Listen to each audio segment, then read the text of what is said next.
வேதா வராங்க. வந்து விக்ரம் கிட்ட கேட்குறாங்க, "என்ன சுடு தண்ணி போட்டிங்களா?" அப்படின்னு சொல்லிட்டு. "ஆமா, உனக்கு இப்போ சுடு தண்ணி நான் போடணுமா? போ பெரிய பானையா எடுத்துக்கோ. அதில நல்லா தண்ணி பிடிச்சி அப்படியே சன்ல வை. அதுவே சூடாயிடும். அதில போய் குளி போ. உனக்கு இப்போ நான் சுடு தண்ணி போட்டு தரணுமா?" அப்படின்னு சொல்லிட்டு பயங்கர கோவமா விக்ரம் சொல்றாரு. "சரி, சரி. எனக்கு சுடு தண்ணி வேணாம். நானே பார்த்துக்கிறேன்." அப்படின்னு சொல்றாங்க வேதா.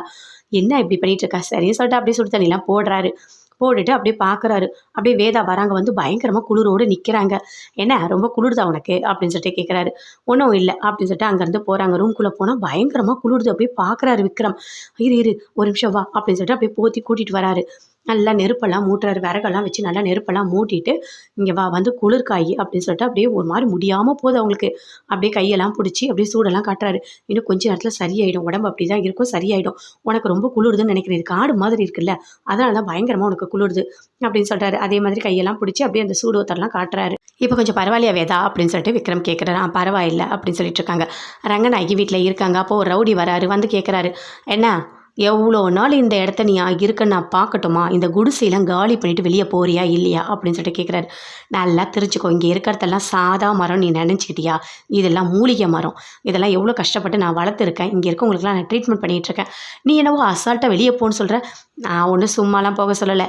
நிறைய பணம் தரேன். எவ்வளோ பணம் கேட்குறீங்களோ அவ்வளோ பணம் நான் தரேன். இந்த இடத்த எனக்கு கொடுத்துரு." அப்படின்னு சொல்கிறாரு.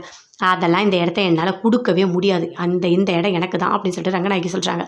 "சரி சரி, நீ எவ்வளோ நேரம் இங்கே இருக்கன்னு நான் பார்க்குறேன்." அப்படின்னு சொல்லிட்டு அங்கேருந்து போகிறாரு.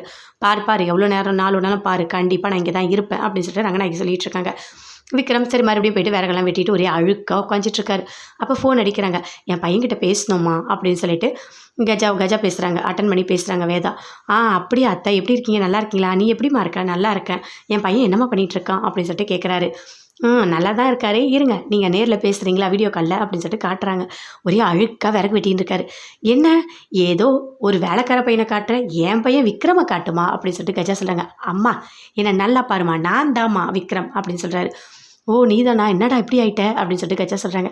"ஒன்றும் இல்லைம்மா, விறகு வெட்டிகிட்டு இருக்கேன் அடுப்பத்த வைக்கிறதுக்கு. நாளைக்கு வேணும்ல, டெய்லி சுடு தண்ணிலாம் போடணுமா, அதுக்கு தாம்மா வேலை பண்ணிகிட்ருக்கேன்." அப்படின்னு விக்ரம் சொல்கிறாரு. "சரிடா, ரொம்ப கஷ்டமாக இருக்கா என்ன?" "அதெல்லாம் ஒன்றும் இல்லைம்மா, ரொம்ப சந்தோஷமாக இருக்கேண்ணா." அப்படின்னு சொல்கிறாரு. "சரிம்மா, நான் அப்புறம் ஃபோன் பண்ணுறேன்." அப்படின்னு சொல்கிறாங்க. இரு நானும் பேசுகிறேன்." அப்படின்னு சொல்லிட்டு விக்ரமோட அப்பாவும் வாங்கி பேசுகிறாரு. "எப்படிம்மா நல்லா போதா ட்ரீட்மெண்ட்டு? எப்படிம்மா நல்லா இருக்கியா?" அப்படின்னு சொல்லிட்டு கேட்குறாரு. நல்லா இருக்கேன். ஒரு பிரச்சனையும் இல்லை. நல்லா தான் பார்த்துக்குறாங்க ரங்கநாயகி அம்மா." அப்படின்னு சொல்கிறாங்க. "ஓ அப்படியா, சரி சரி." அப்படி எங்கள் அக்கா நல்லா தான் பார்த்துப்பாங்க அப்படின்னு சொல்லிட்டு ஃபோனை கட் பண்ணுறாரு. ரொம்ப சந்தோஷமாக எல்லா வேலையும் செஞ்சிட்ருக்காரு. ரங்கநாயகி பயங்கரமாக ஃபீல் பண்ணி அந்த கூட இருக்க தாத்தா கிட்ட சொல்லிட்டு இருக்காங்க. "எவ்வளோ தைரியம் தான் இந்த இடத்த வந்து கேட்பான். அவனுக்கு எவ்வளோ திமிர் இருக்கணும். நம்ம கஷ்டப்பட்டு இத்தனை வருஷமாக இந்த இடத்துல இருந்துகிட்டு இருந்தால் அசால்ட்டாக வந்து இந்த இடத்த கொடுங்கன்னு கேட்குறான். இந்த இடம் கண்டிப்பாக நம்ம கொடுக்கவே கூடாது." அப்படின்னு சொல்லிட்டு ரங்கநாயகி சொல்கிறாங்க. "எவ்வளோ பிரச்சனை வந்தாலும் நம்ம பார்த்துக்கலாம்." அப்படின்னு சொல்லிட்டு.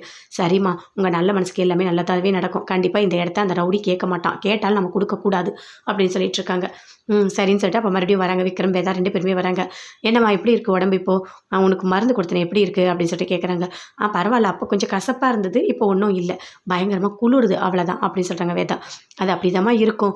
கொஞ்சம் இங்கே ஃபுல்லாக காடு மாதிரி இருக்குல்ல, அதனால நைட் ஆனால் கொஞ்சம் குளிரும்.